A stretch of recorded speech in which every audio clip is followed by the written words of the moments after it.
que es el fichaje de Raúl García de Haro por Osasuna. Un jugador muy, pero que muy interesante. De hecho, aquí sí que lo podemos ver en la página web directamente, como lo ha publicado Osasuna. El acuerdo se ha cerrado por 6 millones de euros, 65% de los derechos del futbolista, que además pueden aumentar 1,5 millones en variables. Básicamente es un fichaje importante para Osasuna. Recordamos que Osasuna juega en competición europea esta temporada, finalmente podrá jugar la Conference League, necesita refuerzos de nivel teniendo eso en cuenta. Ya llegó Catena, ya llegó Mojica, también Arnaiz, y evidentemente Raúl García es un delantero muy pero que muy interesante.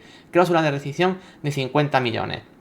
En este caso, la verdad, vamos a ver los datos porque proviene del Betis. Aquí los tenemos, 22 años, valor de mercado de 4 millones y Osasuna ha pagado 6 y pueden llegar a ser hasta 7,5. Así que ojo, desembolso importante.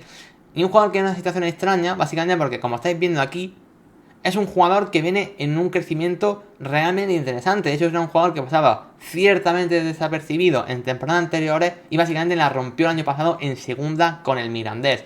El tema es que romper la segunda al Betis no le ha terminado de valer como para hacer una idea tan interesante para el primer equipo. Prefiere venderlo y sacar un buen dinero a nivel económico antes que quedárselo como delantero suplente de Borja Iglesias a priori.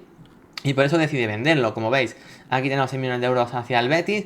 Pero es que vamos a ver sus números del año pasado en el Mirandés. Aquí sí hay que decir que al ser segunda división, pues evidentemente pues no podemos compararlo tanto con primera, pero es que aún así vemos como sus números son realmente buenos. 39 partidos, 19 goles, 8 asistencias.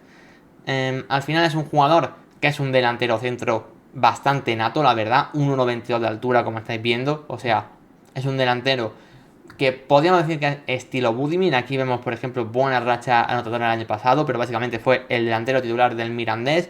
Un equipo de mitad de tabla que tampoco hizo una temporada espectacular, que potencia mucho a los jóvenes, y ahí Raúl García de Haro se salió. Por lo tanto, fichaje, en mi opinión, muy interesante para Osasuna. Va a competir, vamos, de tú a tú para ser titular con ante Budimir. Yo creo que incluso puede ganarle ese puesto de delantero siendo titular. Y un jugador que, bueno, aunque no sea en el Betis, sí que tenía muchas ganas de verlo en primera división. Así que en este caso es uno de los fichajes en los que más confío esta temporada.